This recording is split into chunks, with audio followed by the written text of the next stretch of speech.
Welcome to Against the Spread, where we here at Sportsnet pick games for you on YouTube against the spread, given the name. He, for the most part, is much better at it than I am, especially last week. Hopefully, I'll be able to bounce back. I did. New York Giants on Thursday night go to New England. Danny Dimes hoping to be the new Eli Manning and have some success against Bill Belichick. Will he have enough success for you to go with the underdog? 16.5 points is the latest huge line that we see the Patriots being given. Yeah, well, I got to say, I'm interested in who you're going to take here because infamously last week you took Washington. I did. When the Patriots were favored big. So I'm really interested on your opinion of this game and whether you're back on the Patriots bandwagon. I am not, and I may live to regret this also. This line opened at -10, and if it stayed at 10, I would say sure, Patriots. But 17 points is still a lot. I am. Even though it's at home, it's a Thursday night short week, I think the Giants acquit themselves okay. And so, I'm going to take the dog and the points. My first thought here was that I was going to do the same and take the Giants, just given it's a short week and, the Patriots would have less time to prepare for a quarterback they don't really know. But then I thought the Giants also have to prepare on a short week with a quarterback who's never done it before. And then this morning saw that not only is Saquon Barkley unlikely to return, but Wayne Gallman is also out. And so that really sealed the deal for me. I like the Patriots are winning big against teams they should beat big, and there's no reason for me to think the Giants can keep it close. I mean, the Giants lost by 18 to the Vikings at home, so that's a tough one to pick the Giants there for me. Well, the next one is a tough one for me to really get a read on why the line is what it is. New Orleans going to Jacksonville. Jacksonville favored. Now, it's at home, but 1.5 for the Jags. We've had this ongoing discussion on who the best team in the NFC is, and every week we've kind of come in and said it could be someone else. If you ask me today, I think the best team in the NFC might be New Orleans, so I'm surprised that they're underdogs. Are you? I am surprised, too, especially considering, yes, their last 2 games were at home and they've looked good, but that first game that Teddy Bridgewater started, they went to Seattle and won. So it's not like the road has proven tough for Teddy Bridgewater so far. So, yeah, I am a little bit surprised, and I agree that right now I would pick the Saints as the toughest team to beat in the NFC. Because they're doing it without Drew Brees, and Teddy Bridgewater just looks better and better every week, and it is one of the best rosters in the conference. So while I like what Gardner Minshew has done, and the Jags defense can be good at times, I can't pick them here because I think the Saints will win straight up. I think maybe people are getting a little bit too excited about Minshew mania. I think he'll probably revert back to the mean. Mahomes mania has been a phenomenon that's been going on for a while, and even after his worst start not going against the Patriots that we saw this week, really struggling against the Colts, still favored at home -5 over Houston, coming off of maybe Deshaun Watson's best performance. Who do you like in that game? If both of these teams play really well, this could be the game of the year. Yeah. We could see 50 points from both of these teams. The thing is that from the Texans, we haven't seen that consistency. We talked about last week how they couldn't score at home, and then they put up 50 points. So that was impossible to predict. And then what we saw Sunday night was when Mahomes got hurt, and who knows where his ankle is at this point, the Chiefs' offense flatlined. And maybe they'll have Tyreek Hill back this week, and I think that's a big factor. But right now, we're talking Tuesday morning. I like the Texans to keep it close just because I'm unsure of where Mahomes is with that ankle. Yeah, we saw that Mahomes is a different player when he's not fully mobile. And Deshaun Watson, for once, had a clean pocket, and it ended up meaning that Will Fuller had time to get deep and had one of the biggest days in fantasy we've seen from a receiver in a long time. And that shows the potential of what the Texans have if they're able to get both of those guys, Hopkins and Fuller going, like that the sky's the limit for that offense, really. This is a rare situation with Tyreek Hill still being out and not coming back for this game, and Sammy Watkins also has been banged up this year, where the Chiefs go into a game where the opposing receiving core is better than theirs. Yeah, it is. And because of that fact, I do think that Houston can hang with them point for point. And I think we're actually seeing a blueprint in terms of how people are playing the Chiefs. We saw it in the Patriots in the playoffs last year. We saw the Lions do it, and then the Colts do it. Being physical, a lot of man-to-man, and especially if Mahomes can't buy time, I think Houston has a shot, and that pass rush of Houston will be able to get home. I like Houston. I think Houston might win outright, so if you're giving me 5 points, I certainly will take it. Another line that I find somewhat interesting is Seattle going to Cleveland. Seattle only favored by 1. I actually think Seattle should be favored by a lot more. Do you?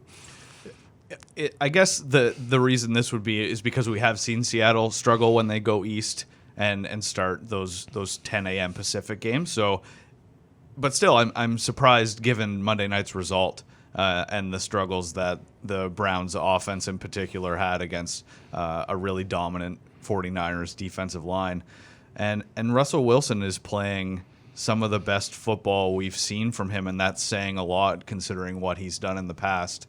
And he's like my MVP favorite right now. So I think going into Cleveland against a Browns team that has a lot of question marks and is struggling, especially along the offensive line and with Baker Mayfield turning the ball over as a result, I think the Seahawks can go into Cleveland and win, so I'm going to take them. Yeah, 2 weeks in a row, the Browns aren't able to get Odell Beckham Jr. really involved in the passing game. His biggest contribution was him passing the ball and getting Jarvis Landry going to start the game, where on the flip side, if we're picking MVP as of today, it has to be Russell Wilson.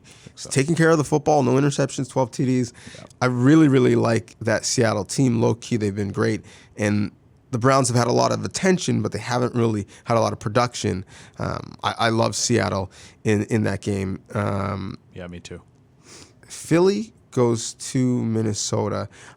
I wouldn't have been surprised if Philly was a road favorite in this game, but they're not. It's +3. That's what the line started at, and it continues as Minnesota is a field goal favorite at home. Public's pretty split. 49% with the Eagles, 51% with Minnesota. Again, I love the Eagles as a road dog here. Do you? They've been a bit unpredictable against the spread this year, and I think this is fair because Minnesota is good at home, and the Eagles, you don't know what you're going to get from week to week yet. There's a lot of injuries, so I'm not surprised that this is where it is. For me, this game comes down to, funnily enough, the Vikings passing game, because the spotlight has been on them for a couple weeks now since Adam Thielen called out the offense and Kirk Cousins, and the Eagles have, one of the most banged up and as a result worse passing defenses in the NFL right now. They started last week against the Jets without 5 of their top 6 cornerbacks. So if as I could see it happening, the Eagles play really good run defense against Dalvin Cook, it's going to come down to Kirk Cousins. And I don't see him stepping up in that spotlight. I think against a really good team like the Eagles who can get after him, I think he's going to struggle. So I'm going to take the road underdog, and I'm going to pick the Eagles here against the Vikings. Yeah, the thing for me with Minnesota is Thielen had a good game, 130, 7 catches, 2 TDs. But I don't think their issues in terms of the passing game are all of a sudden fixed because Kirk Cousins went on a podcast and apologized to Thielen. Stephon Diggs, who, at this time last week was being a subordinate and wasn't practicing, only had 2 catches. They're really struggling to pass protect. I don't think it's all on Cousins. As good as Dalvin Cook has been in the run game, he's been terrible in terms of his pass protection. It's a recipe for disaster against the Eagles and their pass rush. Sacked Luke Falk 10 times and hit him 16 times in that game. So they're feeling him. They're feeling it. So yeah, so I love the Eagles in this spot, and if you're going to give me points, certainly I'll take it, and that's why I'm on the Eagles. I don't love the Bengals in this spot. They're 11.5 going to Baltimore. But I'm still going to pick them because that's too many points for me to feel comfortable. Baltimore's offense has really, really reverted back to the mean after the first 2 weeks. Jackson has struggled throwing the football a bit. And do I love the Bengals? No, I just don't think Baltimore's offense is prolific enough for me to think they're going to win by 12. Yeah, they've been really inconsistent since they started the season 2-0. And along with your point about the offense struggling and Lamar Jackson, not taking the step that we expected out of him after lighting up the Dolphins, the defense is also struggling.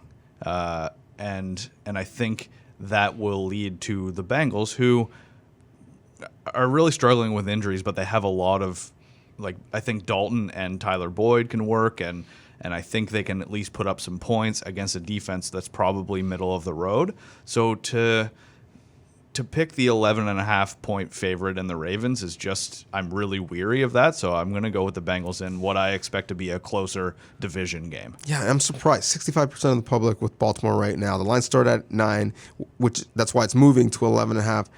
Mason Rudolph, before he was knocked literally out of the game, was very comfortable against that Baltimore defense. Well, and then the backup came in, the undrafted rookie, and he led a touchdown drive and he led a field goal drive against that Ravens defense. So I'm not convinced that this is a team that's going to blow out the Bengals. And each week that a team goes undefeated, you think, well, the chances are better that this team is probably going to be more competitive. Right, that's a good point.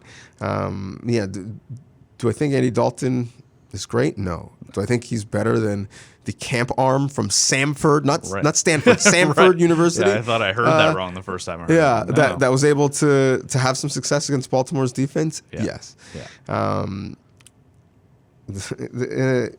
We're going to skip a couple games because there are some dog games we'll come this back week, to them. but we'll come back to them.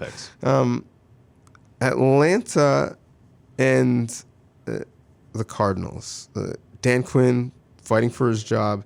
Congratulations. You weren't the first coach fired. That was Jake Gruden, but you may be the second. Both teams are overwhelming. To me, this is really a pick'em game, so I'm going to go with the Cardinals at home because they're giving points as a home dog. Falcons 2.5 on the road. Are you comfortable with that? No, I don't really know who the Falcons are. A lot of injuries have hurt the Falcons, but the offense has really struggled. The defense is a mess, and I think you're right. Dan Quinn's job is on the line, and the Cardinals, I think, have the capability to beat a really bad defense in Atlanta, and I think they're going to keep struggling. I like the Cardinals as home dogs there. Yeah, at least Kingsbury has done some interesting things on offense with the Cardinals. Dan Quinn is a defensive coach, and their defense, specifically their secondary, has been atrocious. So I'm not really sure what the identity of the Falcons are, other than they have some nice receivers. Mm-hmm. But other than that, I have no faith in them, so I'll take the Cardinals begrudgingly at home. I'm actually not going to take the Niners begrudgingly as a dog against the Rams. I'm going to feel pretty confident about it. What a statement game on Monday night. Yes, and I think this is another statement game. Explain to me why I should believe the Rams. Yes, they went to the Super Bowl, and yes, Sean McVay is the next Vince Lombardi. But based on the tape that we've seen thus far, in what area have the Rams been better than the 49ers? Why do they deserve to be 3.5 point favorites at home at the 4 o'clock Eastern game on Sunday? Yeah, I agree. I think, we were here last week and I said that out of all the teams in the NFL, the 49ers were the one I knew the least about. And after last night, I feel pretty confident that this team is for real. The defensive line was dominant last night on Monday night against the Browns, and they have 5 first-rounders, and that's finally coming to fruition. You can see it. Those guys are really talented, and they can run the ball probably better than, I don't know, any team in the league. They were dominant last night. They've got 4 guys that they're comfortable giving the ball to on the ground. And I thought that it would be a concern with Kyle Juszczyk going out. It looked like it could have been a major injury, but it sounds like he's going to be all right. And the 49ers, I really like them here. And the Rams, they're just not the same team that they were last year. And, that happens. you're going to struggle in this situation, coming off a Super Bowl run and a really disappointing game in that Super Bowl.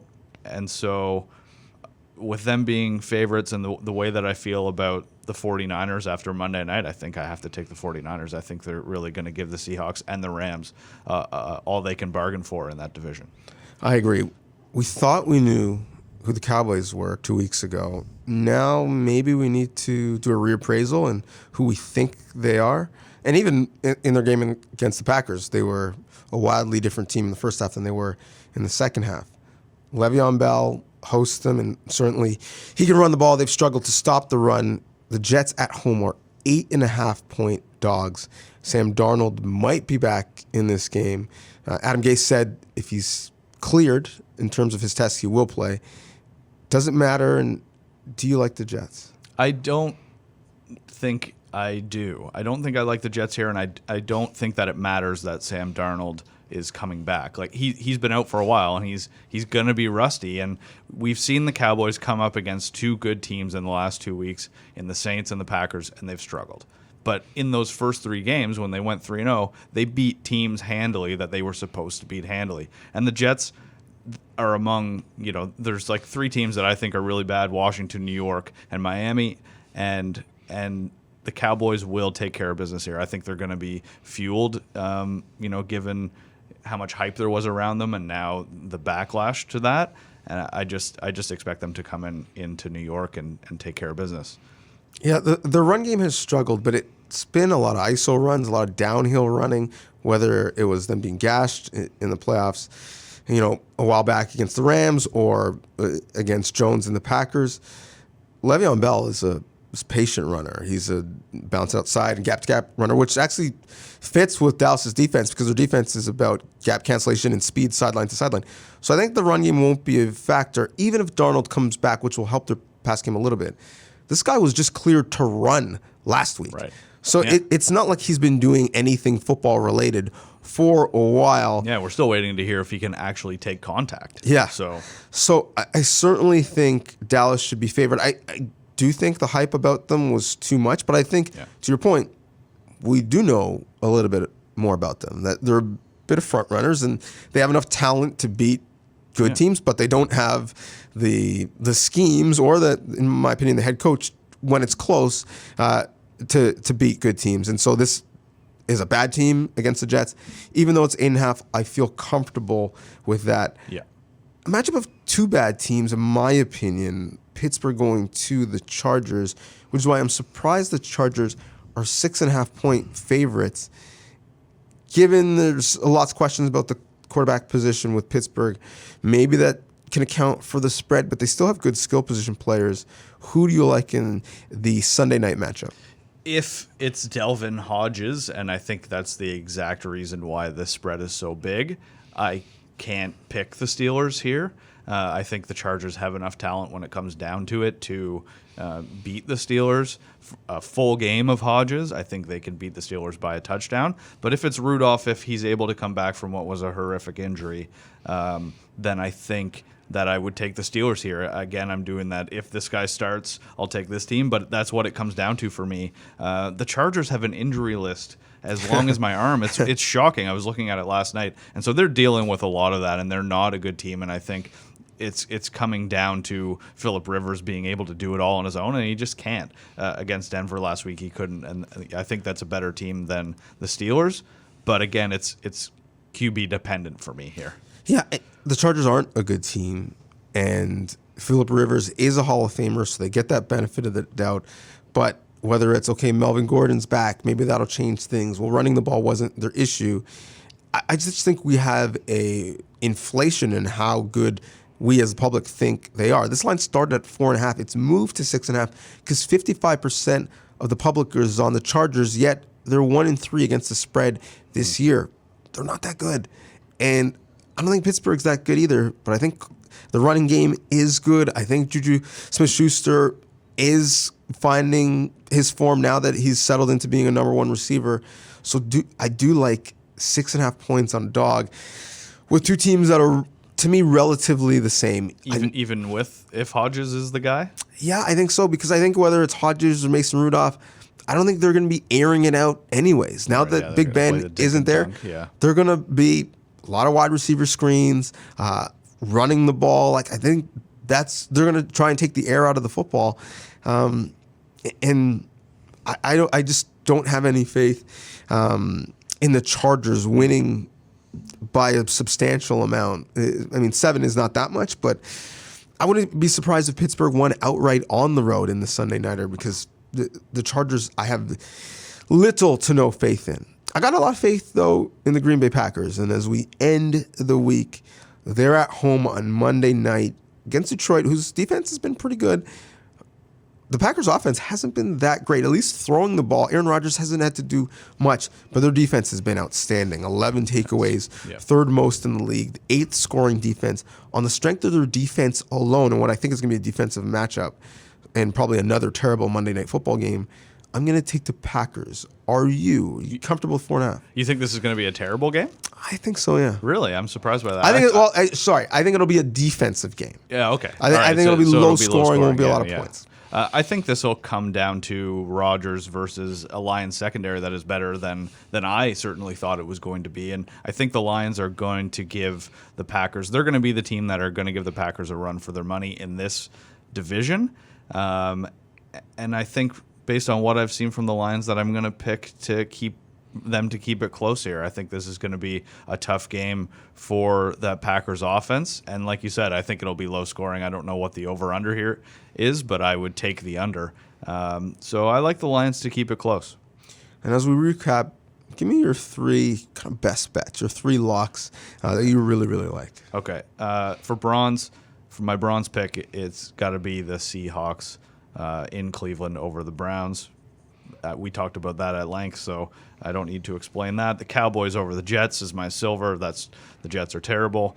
And then the Saints over the home favorite Jaguars is my gold pick.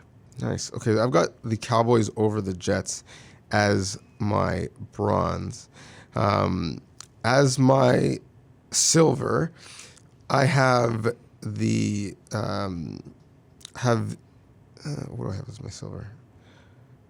Sorry, I have Baltimore not covering, the Bengals covering as my silver, which is interesting.